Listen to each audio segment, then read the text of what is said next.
Chapter 4 Unbounded Domesticity. My head was fucking pounding.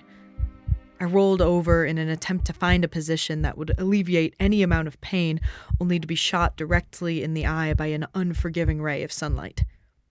Of the few cloudless days we were granted near the mountains, why did this have to be one of them? Screwing shut my throbbing eyes, I thrust a hand out to grope around for my canteen in the leaves. Only my hand did not greet the usual rough, frozen surface of morning frost on dying grasses, but rather soft wool and linen. It was as unfamiliar to me as my memory from the night prior, but as I snapped awake to take in my surroundings, details eased back into my brain little by little. The professor. The Archmage talk of the Mid-Northern Key and my exciting night of inebriation with the beast. I clenched my jaw upon remembering, my lips inadvertently twisting into a cringe. Had I really admitted everything to him after so much time running from my reality? Thinking about it made me nauseous, so I pushed the hazy memory aside and dragged myself towards the door. To my relief and delight, the inn had provided me with a water basin, which I gratefully dragged into my room. It took all of the strength in my weakened body, but I figured if I had some water and a frigid bath, I'd feel good enough to face the blinding sunlight. I would maybe even tolerate being called back to meet with the professor and the Archmage. No comment on the beast. I pulled my clothes away from my body for what must have been the first time in days. Bathing in the forest during the winter wasn't exactly a daily occurrence, and I hadn't been in the city long enough to seek privacy until now, so much of my clothes were still caked with sweat, dirt, and other filth from the wild. There was a knock at the door. How many times have I mentioned that the beast's timing consistently divined exactly the right moment to be the most massively inconvenient? As I stood naked and shivering, gulping questionably sourced water from my basin, he knocked again, loud enough to aggravate my already raging headache. "Go away," I rasped, my voice barely strong enough to be heard through the door. "You sound like shit," he replied, trying the knob only to find it thankfully locked. "Go away," I repeated, louder this time as I began to scrub myself down. The cold water made it difficult to breathe evenly, but all in all, it felt amazing to be free of the last few days' worth of scum. "Look, if this is about last night, you should know that I'm not angry with you. You were drunk, and if you want me to forget everything you told me, I will. It's just, I'm naked in here. Piss off," I shouted, finally finding my typical short fuse again. He was silent for a moment before quietly replying, I'll find you fresh clothes." His footsteps padded away, and I returned to bathing myself. Part of me felt the slightest whisper of guilt, as his offer had been one of kindness and understanding. For a moment I considered taking him up on it. After all, any person would only look down on me for my poor choices, and his knowledge of them didn't secure any confidence between us whatsoever. But in the end, I decided against it. When I weighed the benefits and consequences, it seemed best for him to be informed. I continued bathing myself, and a soft jostle against the door told me that the beast had fulfilled his quest to bring me clothing. He said nothing, so I wrapped myself in a loose shawl of clean enough towels and reached a careful arm out of the door, feeling around for a few moments until I found the neatly folded pile he'd left. I walked out a moment or so after changing, emptying my spent bath water down a chute beside the window before standing in front of the beast, fresher than I'd been since we first met on the ice. He looked impatient and wore a slanted frown as he tapped his foot. He wore new clothes entirely, no longer bearing his disheveled suit from the mountains, but instead dressed in humble city wear. He held a pack in his arms. My pack, I recognized blithely. "Why are you here so early?" I asked, wiping the last flakes of aching hangover from the corners of my eyes. "Early? It's the middle of the afternoon," he scolded, but decided to skip shaming me for now. "The professor sent for us. He wants us back at the university." "When?" "Now," he replied quickly, shoving my pack into my arms as he walked on ahead. I stared after him, a mixture of surprise and confusion taking over as I began to follow. Had I done something to piss him off? "You are angry," I said, keeping pace with him as he speedily exited the inn. It was like he was trying to walk far ahead to avoid me. "I'm not." I could hear the denial in his voice. "And you're a shit liar." I laughed, grinning towards the ground as we rounded the first corner. The next thing I knew, I had been shoved ingraciously against the brick wall beside us. His normally clear eyes were clouded by simmering irritation, one which threatened to spread from his own eyes to mine if I chose to stare intensely enough. "Exactly what part of this is so funny?" he roared, drilling into me with his stare. "People are dying. Doesn't that mean anything to you?" "People die every day, beast," I replied sharply, gripping his wrist firmly in my hand and shoving his arm off of me. "It doesn't mean it's my job to get involved." He released me and took a step back, shaking his head with a disgusted expression on his face. "Your entire village died, and you didn't grieve. Not for a second. But you get drunk and tell me about some casual mistake you made years ago, and all of a sudden you're as full of grief as a widower," he asked. There it is, I thought, clenching my fists so hard my arms shook. It suddenly clicked why my drinking had not only made me feel ill, but also drained every ounce of energy from my body. I had spent the majority of our time together angry with him, but I couldn't remember a time I'd felt hotter and more vindictive than now. He'd crossed a line. He could think of what he wanted of my indifference towards the lives of my townspeople, or make snide remarks about my demeanor. But now he was judging me, and I wasn't about to let that fucking fly. "Oh, and you know so much about being human?" I asked him, advancing on him and jabbing a finger in his face. "You don't know the first thing about my life, beast. And let me remind you that you're the one who dragged me out of the mountains and begged me to travel with you." I leaned in close so I didn't have to shout the next part.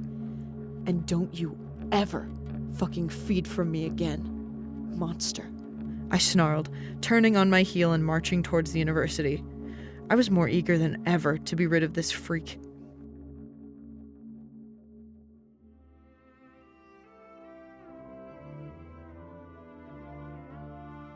The Archmage and the Professor stood before us much like before, presiding over the massive hall like it was their own kingdom.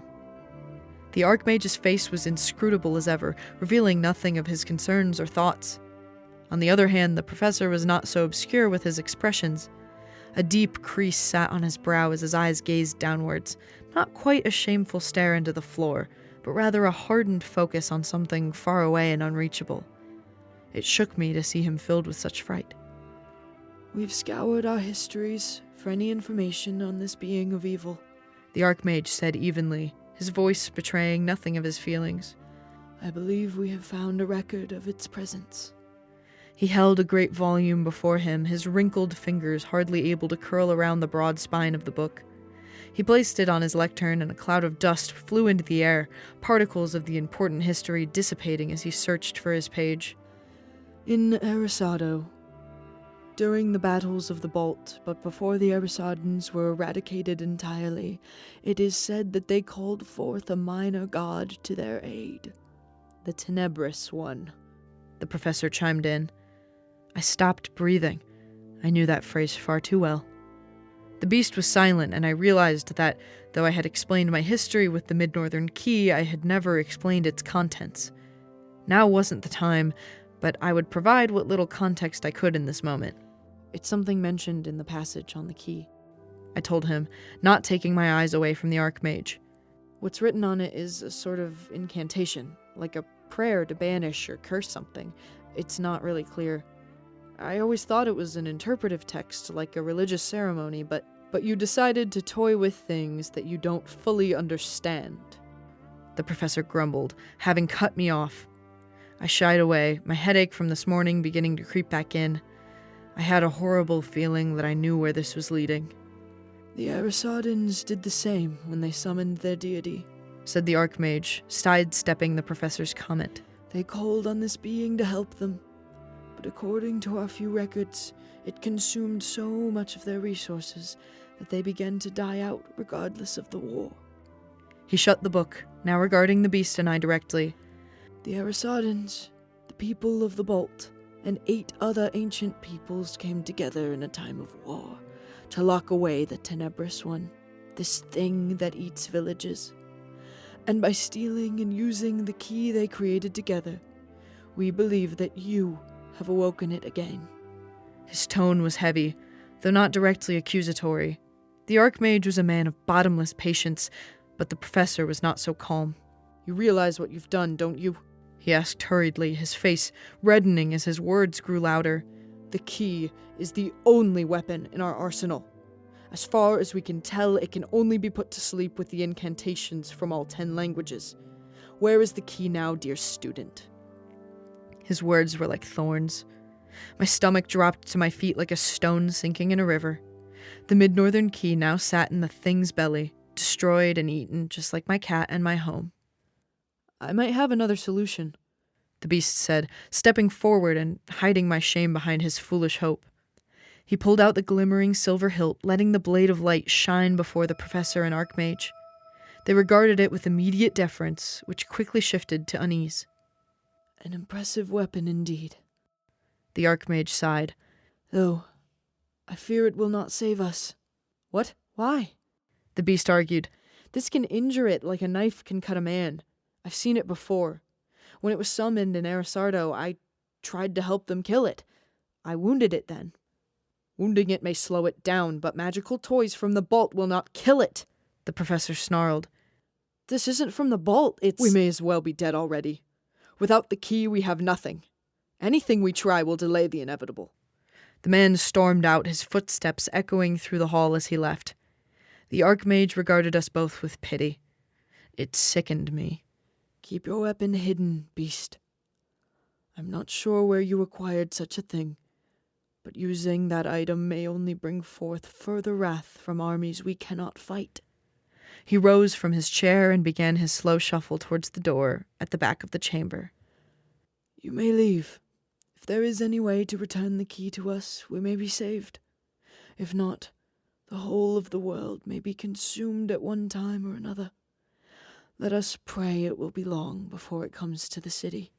He bowed to us before exiting as well, leaving naught but the hissing breeze of his robes swishing by as he left.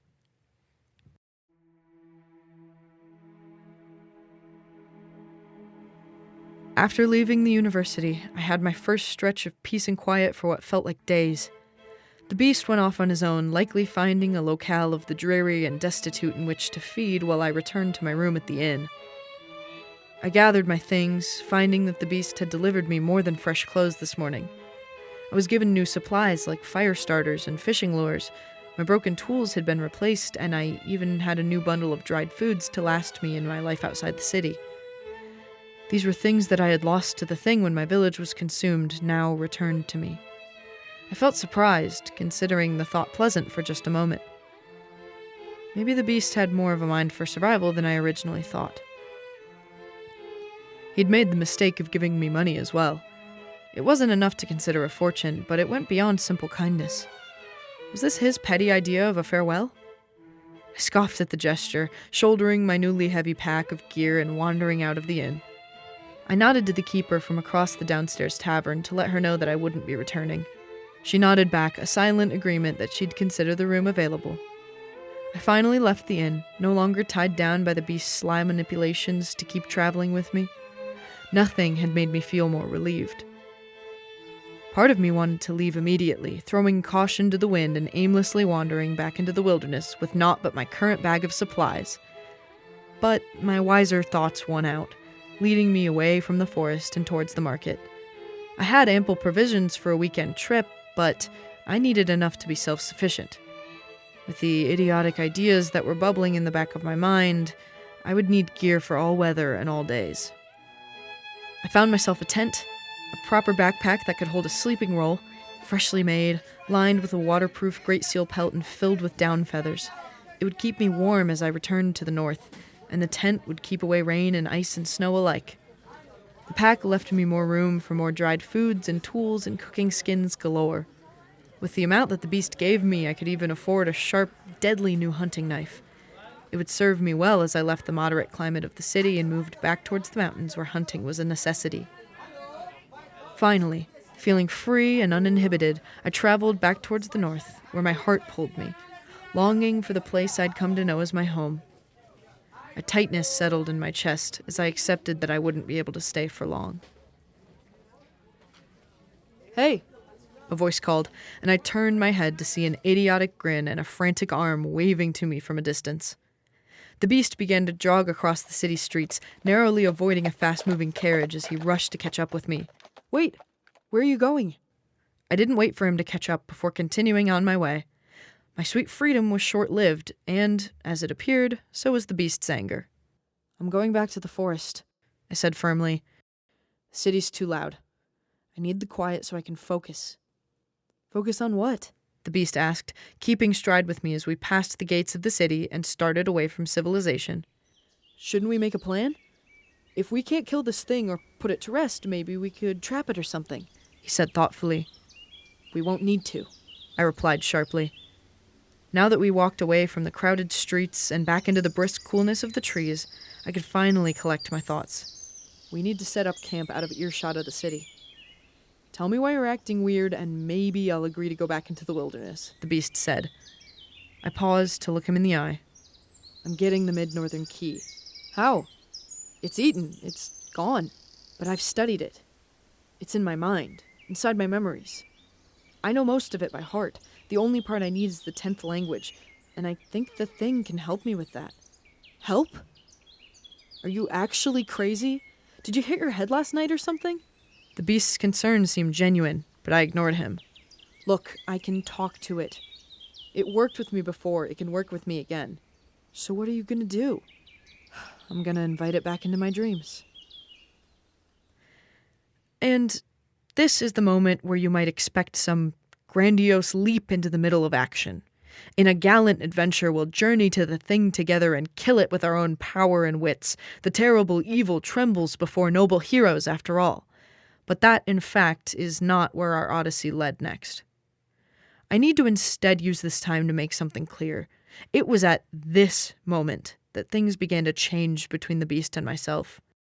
He went from looking at me as a mysterious sage who had mountains more wisdom than him, despite being alive only a fraction of the time, to seeing me for what I truly am. A bitter, deeply unwell, morally questionable person who would do anything to avoid some meaningless attempt at heroism. "What?" the beast exclaimed, and I leaned away from him to avoid his noisy tone. "Didn't I just tell you I'm coming out here for some peace and quiet?" I snapped. "No, you just told me you're gonna do something nonsensical," he cried out. Still too loud, I thought, picking up the pace and leaving him behind. "Wait a minute," he called, rushing forward and getting in front of me. "Move," I demanded. "You're going to get help. Fine. But have you thought this through? You're asking for help from the thing we're trying to kill. Pardon me for thinking that you're crazy, but it just doesn't get any crazier than that," he said, and for a moment I supposed he was right. It did sound outright aberrant to chase back after the thing after I'd spent so long waiting for it to leave my dreams. But the reality was that we were out of options and time, and someone needed to make a damn decision before more people were eaten. "Look," I said with a deep sigh, "I know you think it's insane, but that thing has some kind of control over my memories.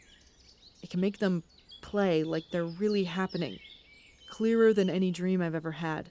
If it can give me the text from the Mid-Northern Key, then we have a chance at stopping it," I explained, finding myself much more patient than I felt. Part of me was almost eager to do this, and I told myself it was because I was eager to get it over with, but thinking back on it now, that feels inaccurate. It was almost like I was excited to rush headlong into something that might hurt or even kill me because there was a part of me that wanted to be hurt or killed. Maybe just to end an unhappy existence, or maybe as a way of atoning for my own crimes against the people closest to me. Who knows? There's no real reason I'm being reminiscent of this moment, but it certainly marks a change in our dynamic. That's the only point I'm trying to make here. He started acting differently after that. Patient, kind, dare I say, caring. Nothing made me more sick. "I don't want to let you do this," he said.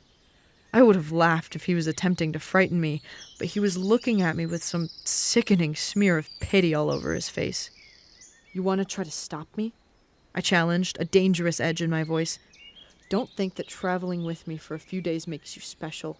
I'll still feel no guilt about hurting you." I tried to march around him, but he stopped me with an arm to my shoulder. "Listen to me. Please. I don't want to fight," he whispered. I felt my chest go hot as rage pulsed through my body, making my breath come in short, sporadic bursts.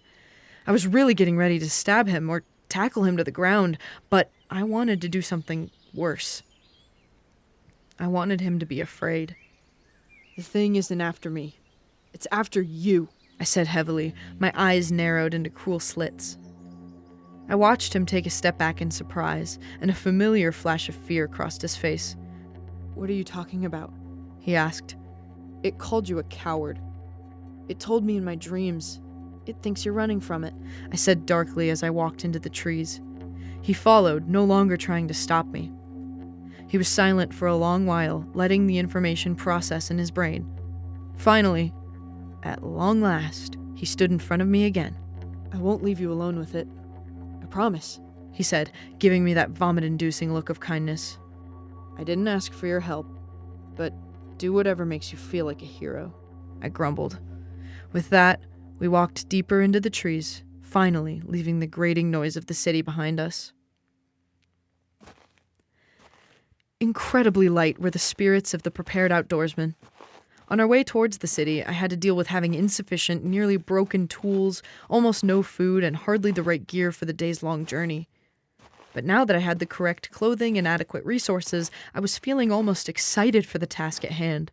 I felt endlessly cramped within the walls of the inn, forced to listen to the constant, torturous chatter of their drunken denizens that lived in crowded society. I far preferred the emptiness and silence of the trees and rivers. The beast had once again donned his signature lazy suit.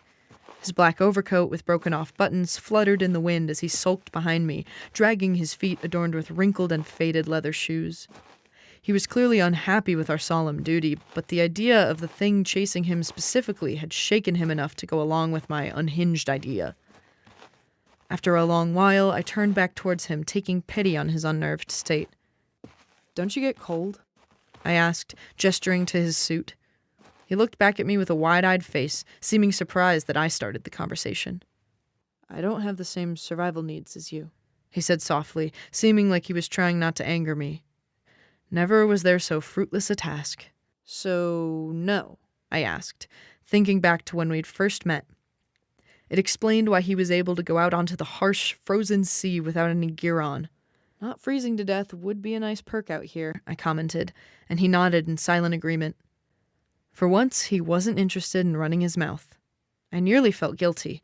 Clearly, my threats had gotten to him this time. "How are you going to eat out here?" I asked. "I just ate today. I can get by for a while." This response was as flat as his last. "Or you could just make me depressed." He said nothing, and I silently chided myself for attempting a joke. I sighed, bracing for an awkward journey. This would be different than our previous travels. We, or rather, I, sat beside a roaring campfire, having gotten a decent way into the mountains. I had taken an hour or so to set up a proper campsite, complete with a tent and sleeping pack and all the comforts of the city. I didn't mind the advantages of large-scale civilization, despite dreading the crowds. The beast laid across the fire from me with his back turned. I wondered if he was asleep, or if he really even slept, but it didn't stop me from talking to him again. "Look," I started, looking into the fire rather than directly at him. "I know this probably isn't what you wanted to be doing. You didn't sign up to kill this thing. Or maybe you did? I don't know. I don't know anything about you at all, and that's because I don't really want to.